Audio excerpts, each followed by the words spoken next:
Chapter 2, A Message to the Mayor. Lina often took different routes between school and home, sometimes just for variety. She'd go all the way around Sparks Wallow Square, or way up by the shoe repair shop on Livery Street.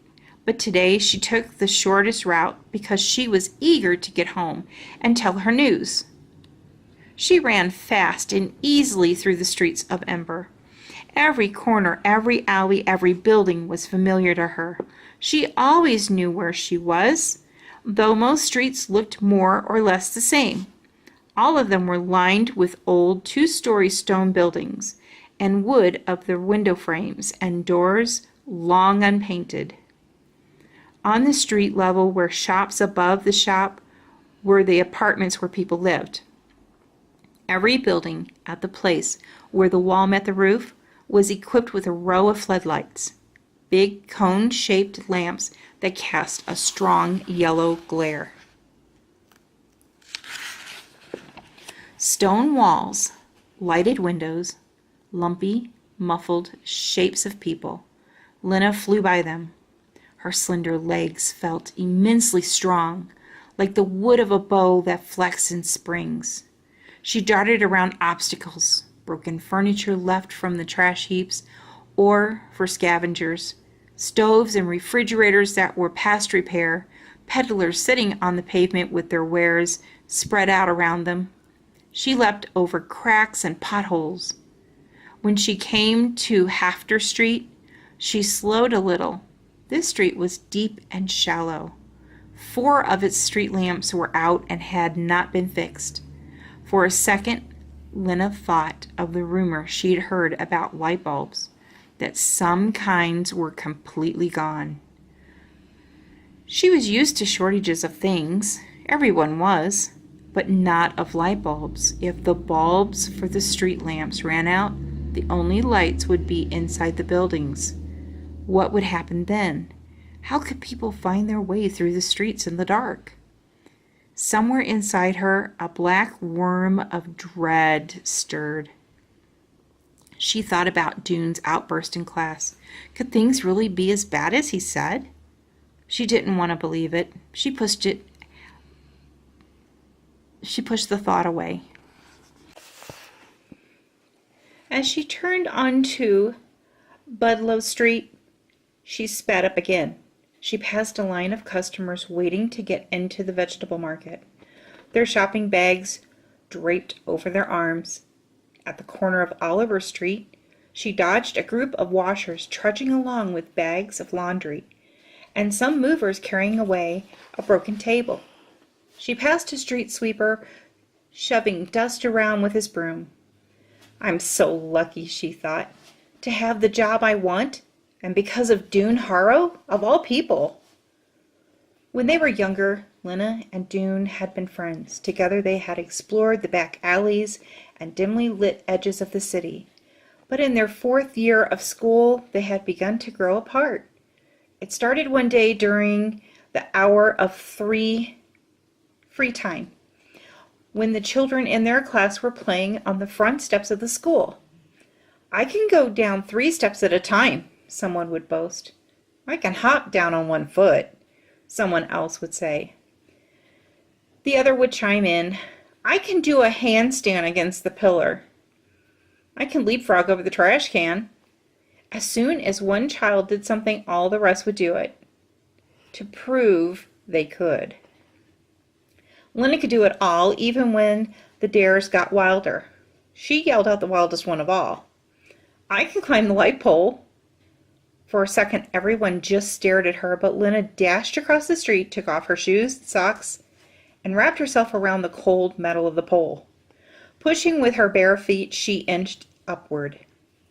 She didn't get very far before she lost her grip and fell back down. The children laughed, and so did she. I didn't say I could climb to the top, she explained. I just said I'd climb it. The others swarmed forward to try. Lizzie wouldn't take her socks off. Her feet were too cold, she said, so she kept sliding back. 40 pin wasn't strong enough to get more than a foot off the ground. Next came Dune. He took his shoes and socks off and placed them neatly at the foot of the pole. Then he announced in his serious way, "I'm going to the top." He clasped the pole and started upward, pushing with his feet, his knees sticking out to the sides. He pulled himself upward, pushed again.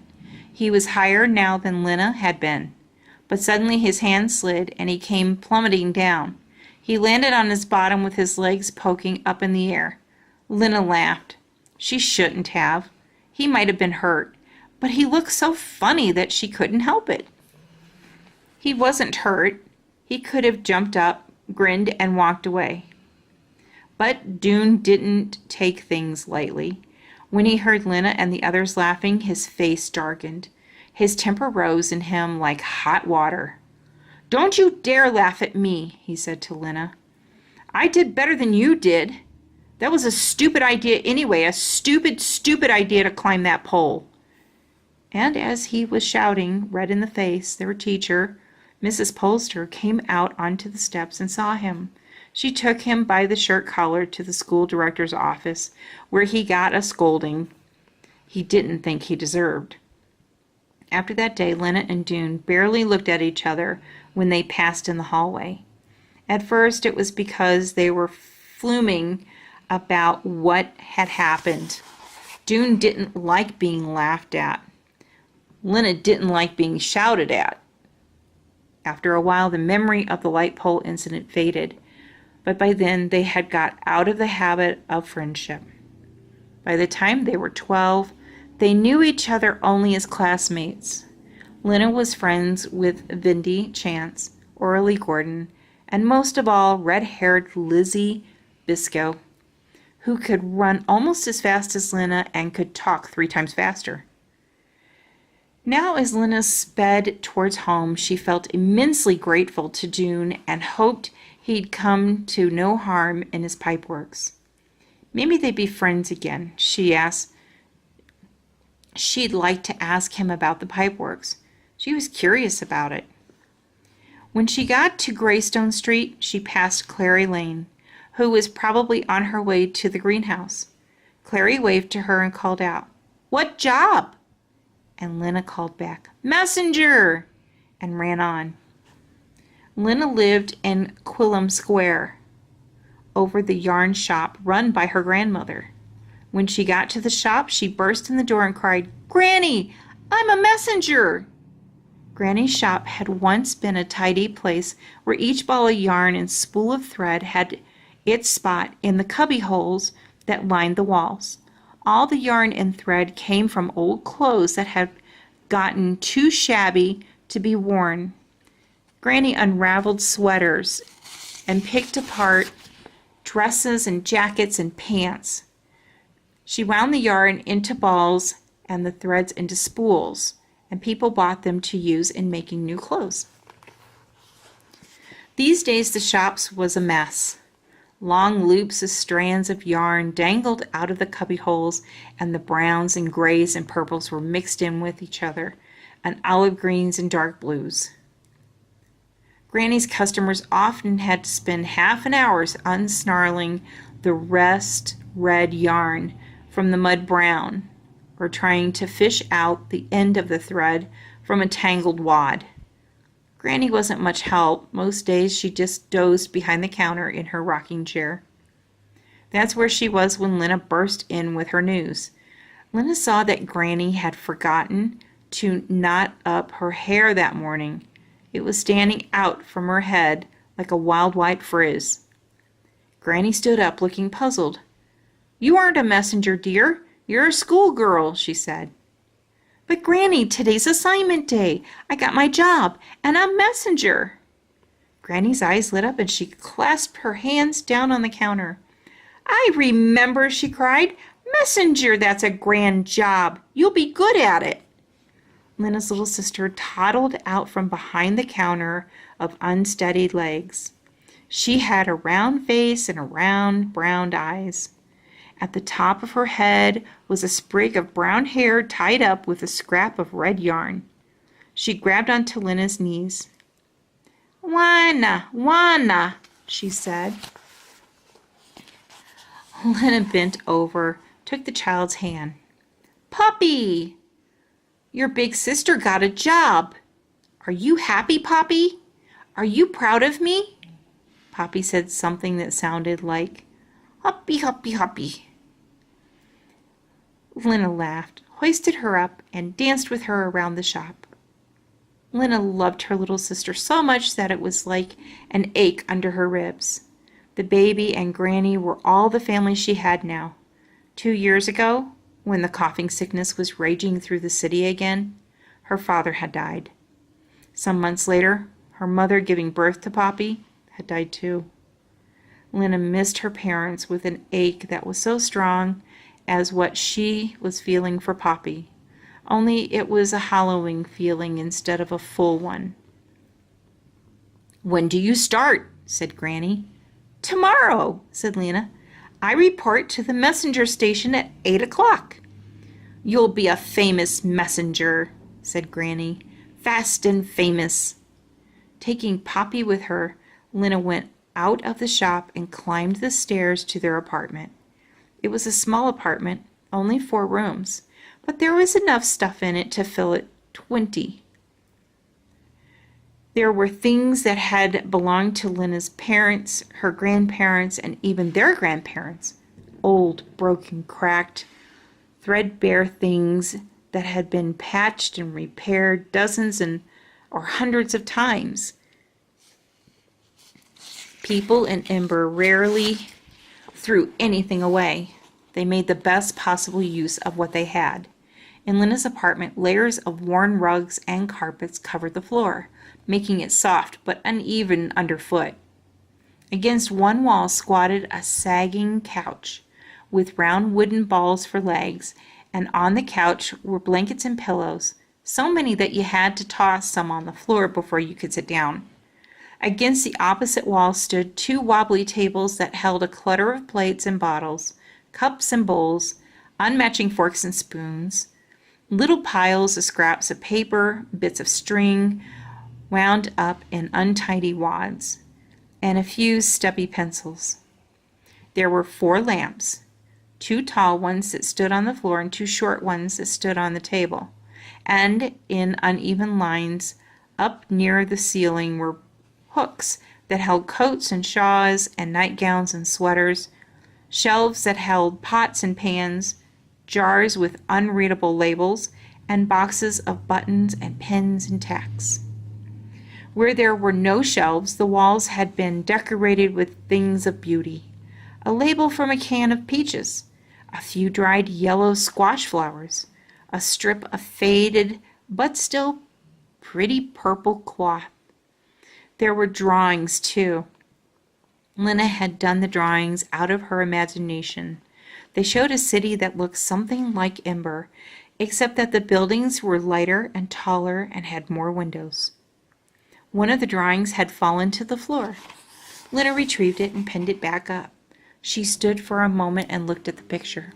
Over and over she'd drawn the city. Sometimes she drew it as she seen from afar. Sometimes she drew one of the buildings and drew it in detail. She put in stairways and street lamps and carts. Sometimes she tried to draw the people who lived in the city. Thought she wasn't good at drawing people.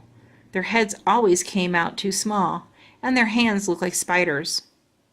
One picture showed a scene in which the people of the city greeted her when she arrived. The first person they had ever seen to come from elsewhere. They argued with each other about who should be the first to invite her home.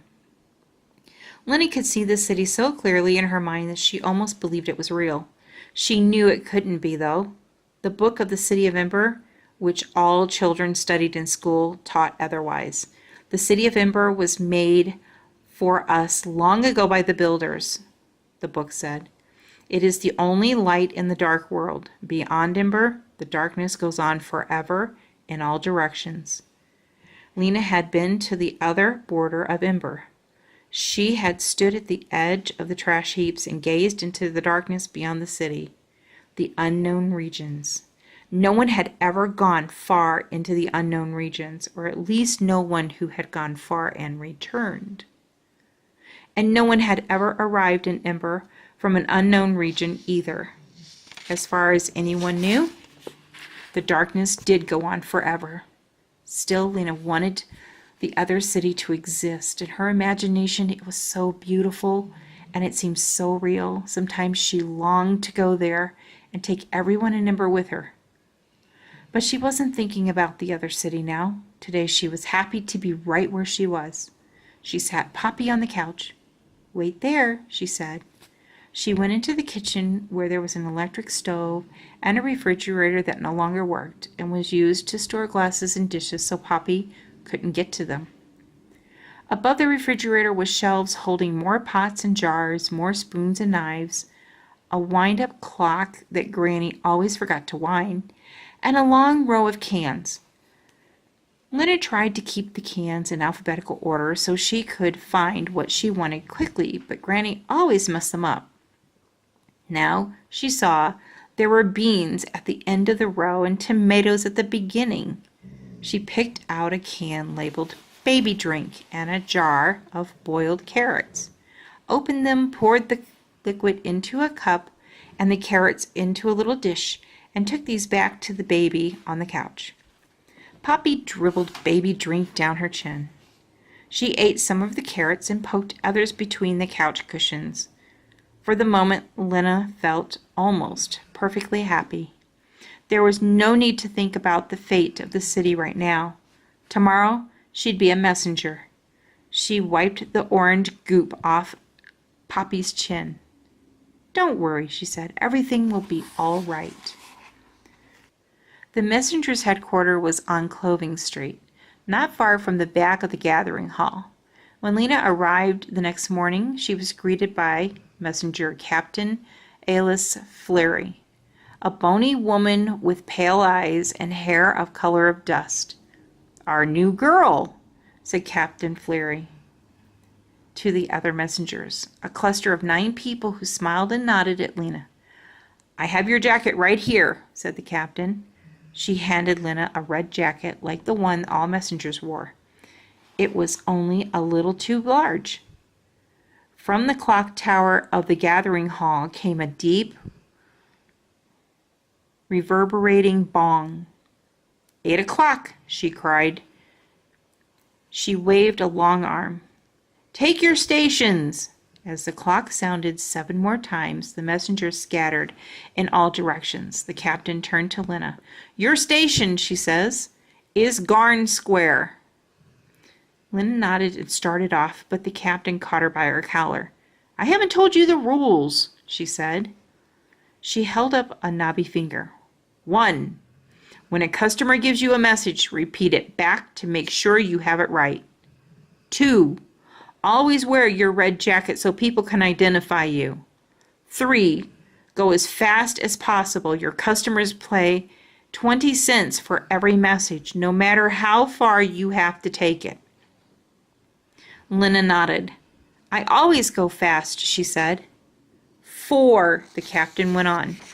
Deliver a message only to the person it's meant for, no one else. Lina nodded again. She bounced a little on her toes, eager to get going. Captain Fleury smiled. "Go," she said, and Lina was off. She left strong and speedy and sure-footed. She glanced at her reflection as she ran past the window of the furniture repair shop. She liked the look of her long, dark hair flying out behind her, her long legs in their black socks, and her flapping red jacket. Her face, which had never seemed especially remarkable, looked almost beautiful because she looked so happy. As soon as she came into Garn Street, a voice cried, "Messenger!" Her first customer! It was old Natty Prine, calling to her from the bench where he always sat. "This goes to Reverend Parsons, 18 Silverton Square," he said. "Bend down." She bent down so that the ear was close to his whiskery mouth. The old man said in a slow, hoarse voice, My stove is broke. Don't come for dinner. Repeat. Lina repeated the message. Good, said Natty Pren. He gave Lina 20 cents, and she ran across the city to Silverton Square. There she found Reverend Parson also sitting on the bench. She recited the message to him. Old turnip head, he growled. Lazy old fleece face.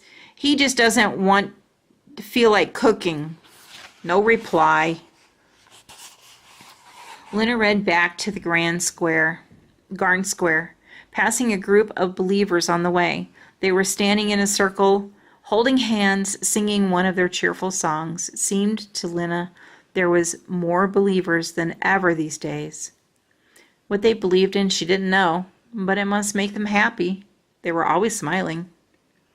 Her next customer turned out to be Mrs. Polster, the teacher of the fourth-year class. In Mrs. Polster's class, they memorized passages from the book of the City of Ember every week.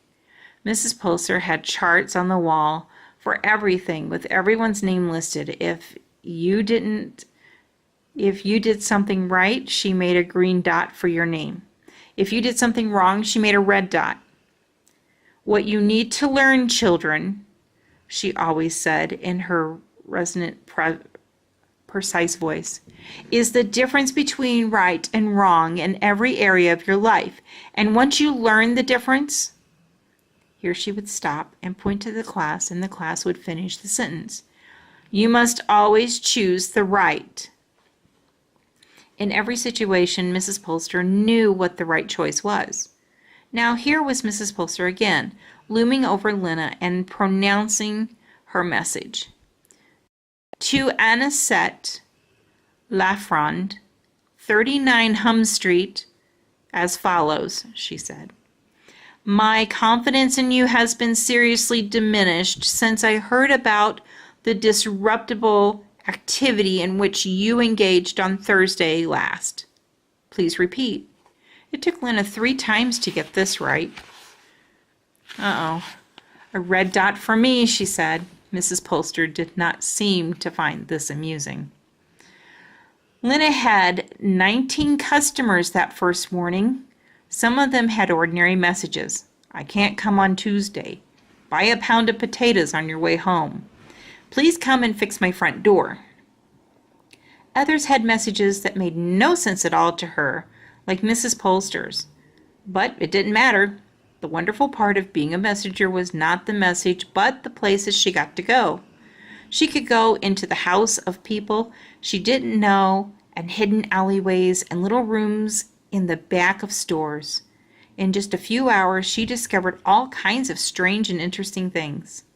For instance, Mrs. Sample, the mender, had to sleep on a couch because her entire bedroom, almost up to the ceiling, was crammed with clothes to be mended. Dr. Felinin Tower had a skeleton of a person hanging against her living room wall, its bones all held in place with black strings. I study it, she said when she was with Lina staring. I have to know how people are put together.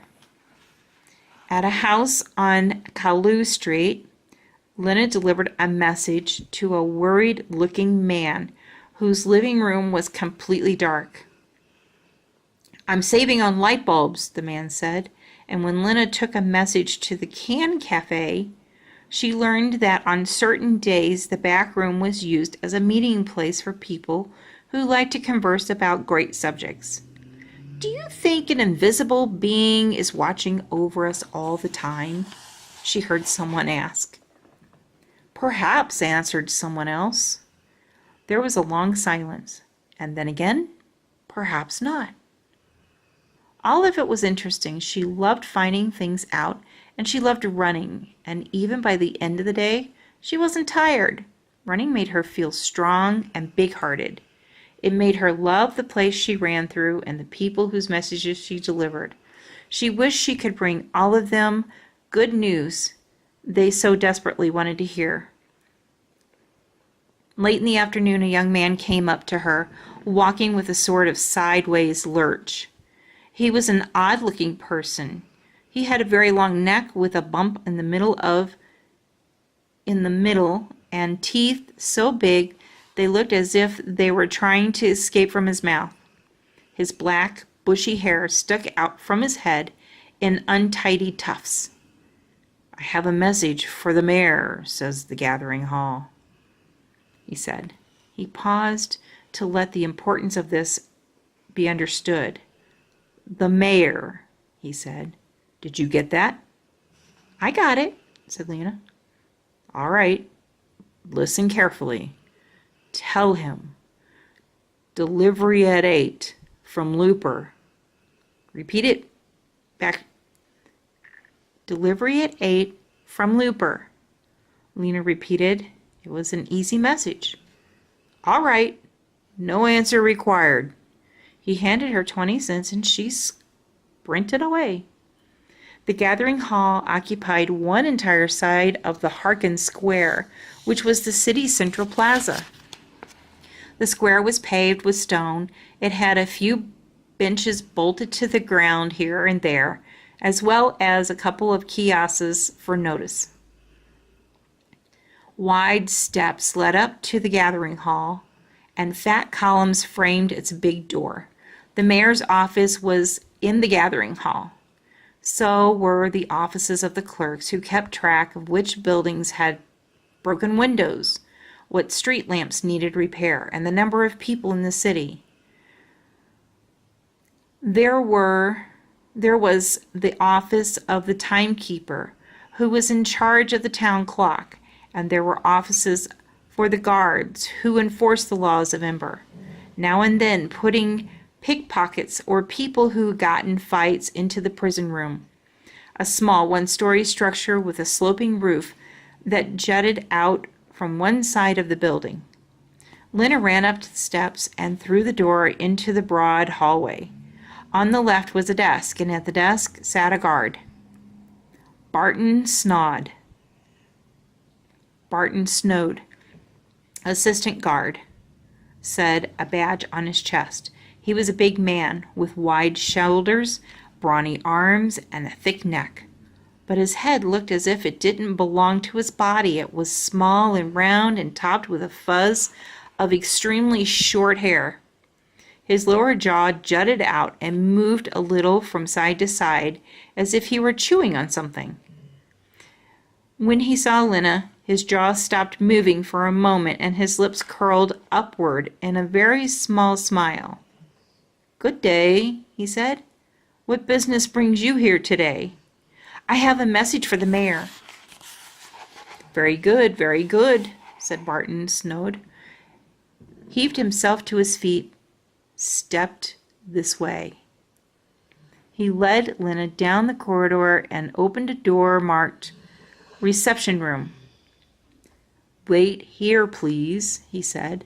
"The mayor is in his basement office on private business, but he will be up shortly." Lina went inside.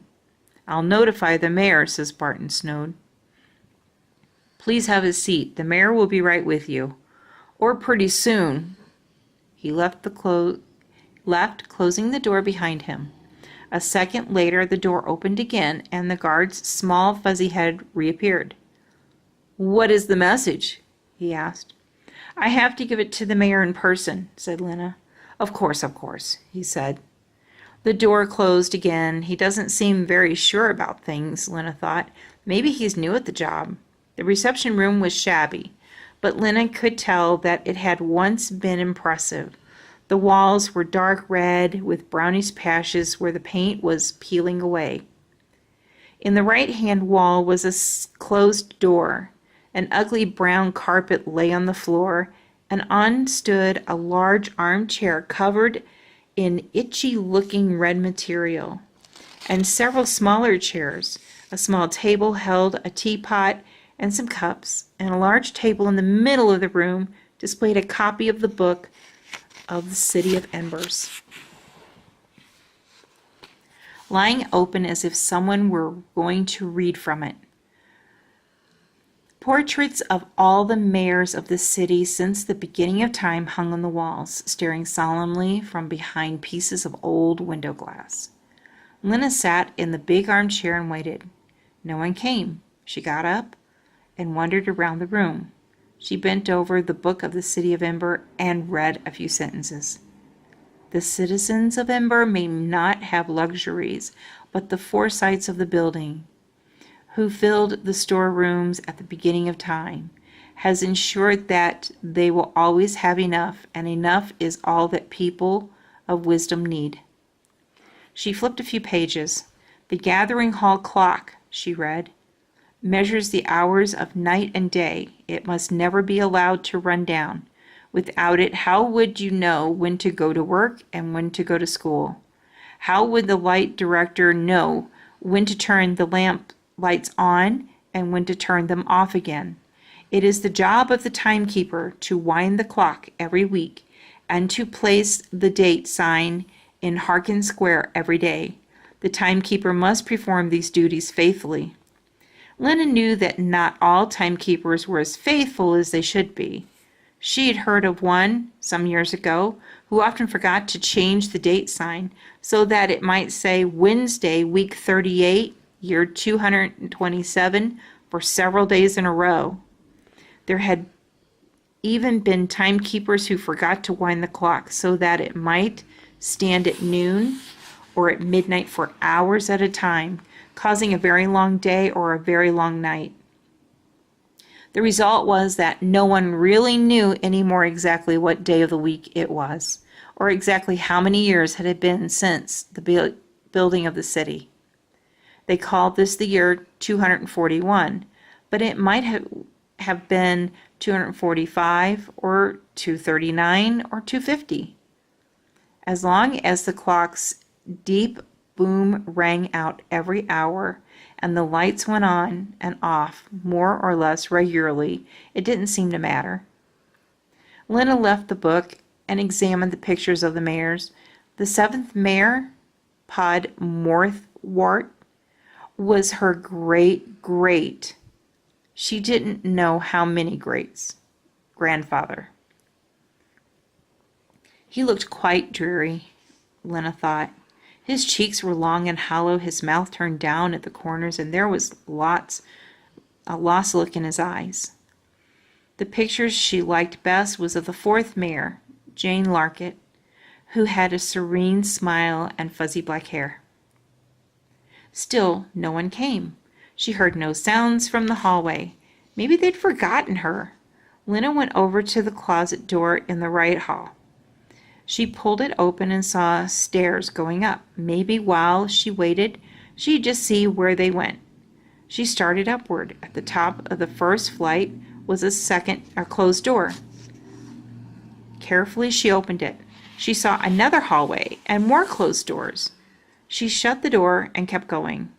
Her footsteps sounded loud on the wood, and she was afraid someone would hear her and come and scold her.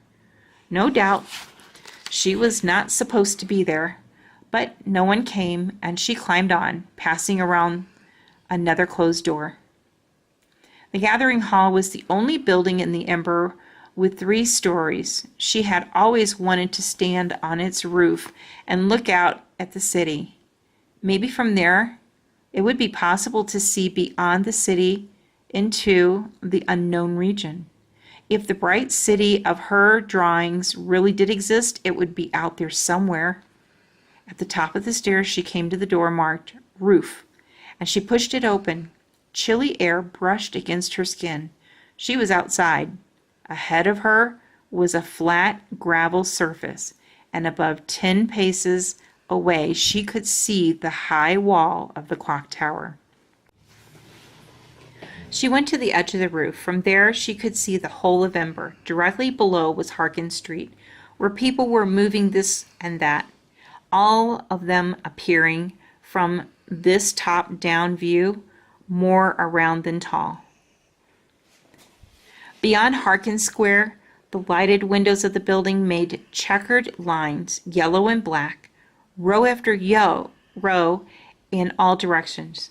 She tried to see farther across the unknown region, But she couldn't. At the edge of the city, the lights were so far away that they made a kind of haze. She could see nothing beyond them but blackness. She heard a shout from the square below. "Look!" came a small but piercing voice. "Someone on the roof!" She saw a few people stop and look. "Who is it? What's she doing up there?" someone cried. More people gathered until the crowd was standing on the steps of the gathering hall. "They see me," Lina thought, and it made her laugh. She waved at the crowd and did a few steps from the bug-foot scurry dance, which she'd learned on a Clothing Square dance day, and they laughed and shouted some more. Then the door behind her burst open and a huge guard with a bushy black beard was suddenly running towards her. "Halt!" he shouted. Though she wasn't going anywhere, he grabbed her by her arm. "What are you doing here?" "I was curious," said Lina, in her most innocent voice. "I wanted to see the city from the roof." She read the guard's name badge. It was Reg Stabmark, Chief Guard. "Curiosity leads to trouble," says Reg Stabmark. He peered down at the crowd. "You have caused a commotion." He pulled her towards the door and hustled her down all 3 flights of stairs. When they came into the waiting room, Barton Snood was standing there looking flustered, his jaw twitching from side to side. Next to him was the mayor. "A child causing trouble, Mayor Cole," said the chief guard. The mayor glared at her. "I recall your face from assignment day. Shame. Disgracing yourself in a new job." "I didn't mean to cause trouble," said Lina. "I was looking for you so I could deliver a message." "Shall we put her in the prison room for a day or 2? asked the chief guard. The mayor frowned. He pondered a moment. "What is the message?" he said. He bent down so that Lina could speak into his ear. She noticed that he smelled a little like overcooked turnips. "Delivery at 8, Lina said, "from Looper." The mayor smiled a tight smile. He turned to the guard. "Just a child's antics," he said. "We will let it go for this time. From now on," he said to Lina, "behave yourself." "Yes, Mr. Mayor," said Lina. "And you," said the mayor, turning to the assistant guard and shaking a thick finger at him, "watch your visitors much more carefully." Barton Snood blinked and nodded. Lina ran for the door. Outside, the small crowd was still standing by the steps. A few of them cheered as Lina came out. Others frowned at her and muttered words like mischief and silliness and show-off. Lina felt embarrassed suddenly. She hadn't meant to show off. She hurried past, out into Otter Will Street, and started to run. She didn't see Dune. He was among those watching her. He had been on his way home from his first day in the pipeworks when he'd come across the cluster of people gazing up at the roof at the gathering hall and laughing. He was tired and chilly. The bottoms of his pant legs were wet, and mud clung to his shoes and smeared his face. When he raised his eyes and saw the small figure next to the clock tower, he realized right away that it was Lina. He saw her raise her arm and wave and hop about, and for a second he wondered what it would be like to be up there, looking out over the whole city, laughing and waving. When Lina came down, he wanted to speak to her, but he knew he was filthy looking and that she would ask him questions he didn't want to answer. So he turned away, walking fast and headed for home.